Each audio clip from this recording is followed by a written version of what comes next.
Are you beginning to learn about your Indigenous heritage? If you're just starting to learn more about your Indigenous heritage, there are some big misconceptions when exploring or digging into your ancestry or cultural heritage that can lead you down the wrong path.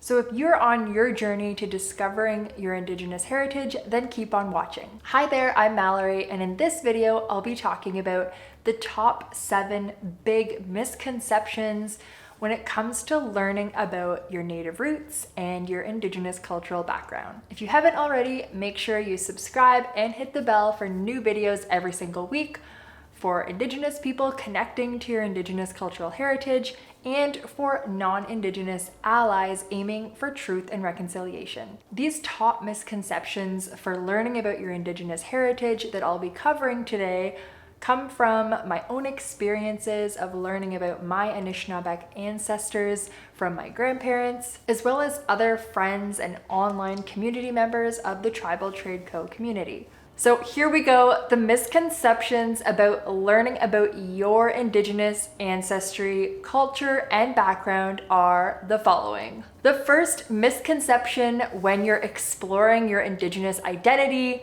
is when you underestimate the importance of defining your intentions for learning and being clear on what exactly heritage and identity means to you. What I mean by defining your heritage and identity is that identity is so complex and it doesn't have just one meaning. Identity is defined as the unique set of characteristics that can be used to identify a person as themselves and no one else. The word can be used in different ways in different contexts, but on a personal level, identity often refers to a person's sense of self, meaning how they view themselves as compared to other people. Now, the caution for not defining what identity or Indigenous heritage means to you is that you can explore your Indigenous heritage with someone else's definition of what it means, which can lead you down a path that isn't significant to you personally. The way to fix having an undefined meaning of Indigenous heritage is to take some time to self-reflect, have an open mind on what your true values and beliefs are, and learn about multiple perspectives and cultures before committing to what you think you should follow based on fitting into a specific cultural box, so to speak. All right, now on to number 2. The second misconception when exploring your Indigenous heritage is relying on the results of your DNA test being 100% accurate. What relying on DNA test results means is putting all of your faith into these tests to decide who you are. One reason you don't want to do this is because sometimes the results from these tests are inaccurate. Yes, they have a lot of scientific research, but the data is only as valid as the information used to gather those results. So take your ancestry tests with a grain of salt. The way to avoid relying on the science too much is to get scrappy in your own research. I know it's uncomfortable sometimes, but call up your relatives and see what they know. Maybe if you find a lead or two from one of the ancestral heritage websites, try to reach out to the individual or community who might have more information on the nation or community your ancestors were from. That's just a suggestion. So now on to the third misconception. When you're exploring your ancestry, a misconception is thinking that your bloodline and your ancestry, what lives in your family tree, is what makes up your identity. What I mean is limiting your identity to just who your blood-related family members are and thinking that that is what makes you who you are. Yes, identity is rooted from your ancestors, but it's so much more than that. You don't want to limit your identity to just your family members because identity is about who you are as an individual as well. So your values, your beliefs that you choose for yourself for your current and future path in your life.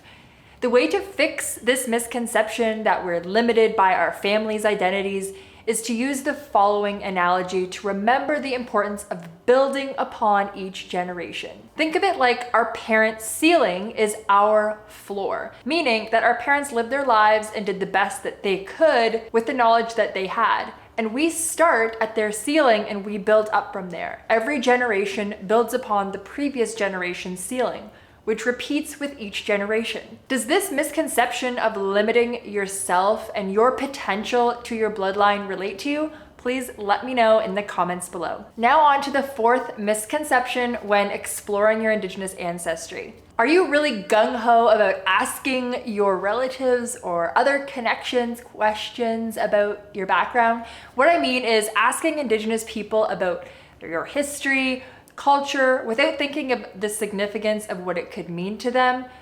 You don't want to do this misconception of being too ambitious when asking questions. You want to be more careful. Sometimes it can be a very big mistake to ask triggering or insensitive questions just for the sake of learning about your identity as much as you want to learn about it. Sometimes you can be putting an elder of yours or a community member in a vulnerable position by putting them on the spot and asking them a question that they are uncomfortable with. A good solution to this is to instead share your intentions. Share what your journey of learning about your Indigenous identity has been like and how you feel about not having some of these questions answered that can help them put themselves in your shoes a little bit and understand where you're coming from. You lowering your guard and allowing them in to your circle and what you're feeling will help them lower their guard as well and be more open to answering your questions. All right, now onto the fifth misconception. The fifth misconception when exploring your Indigenous ancestry is believing that gatekeepers are protecting Indigenous culture. Putting too much weight or belief in what gatekeepers of Indigenous culture say is a misconception. An example of the rules that gatekeepers say are things like you have to be a certain percentage of Indigenous background to participate in certain things. You should look Indigenous or speak the native language in order to blank. In order to do anything, you need to fit some certain requirement. These are just some examples of rules that gatekeepers communicate. And it's easy to believe these rules. It's easy to allow yourself to get discouraged as a result. This only happens as a negative effect of colonization and fear that has been instilled in Indigenous people and communities from intergenerational trauma.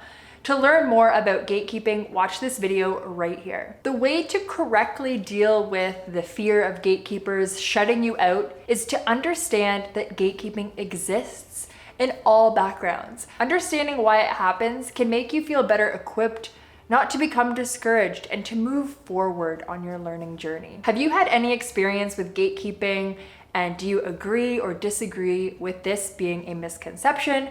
I would love to know in the comments below. Now, the sixth misconception when learning about your Indigenous ancestry is focusing on embracing only one part of your ancestry. What I mean by focusing on only one part of your ancestry is neglecting the other part that you're not interested in. When you're exploring your heritage, another major factor in having a positive experience is to keep in mind that you don't have to go all in on one.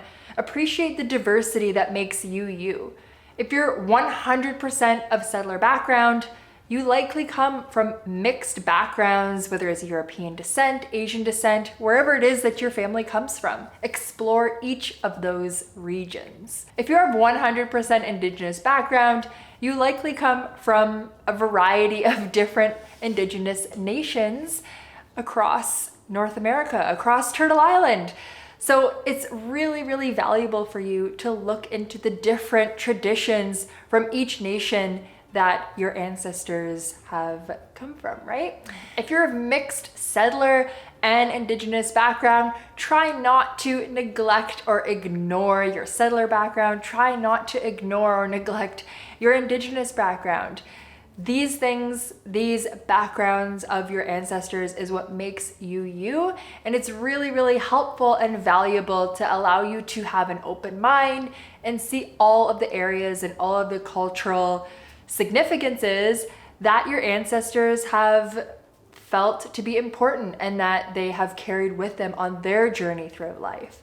So the way to fix the misconception of focusing on only one part of your background is to explore all of what makes up your ancestry, as there is value, depth, and significance in each part. Do you ever find yourself embracing one side of your ancestry more than another? Please share in the comments if you have. Now, the seventh misconception when learning about your Indigenous ancestry is striving to accomplish your identity as a point of destination.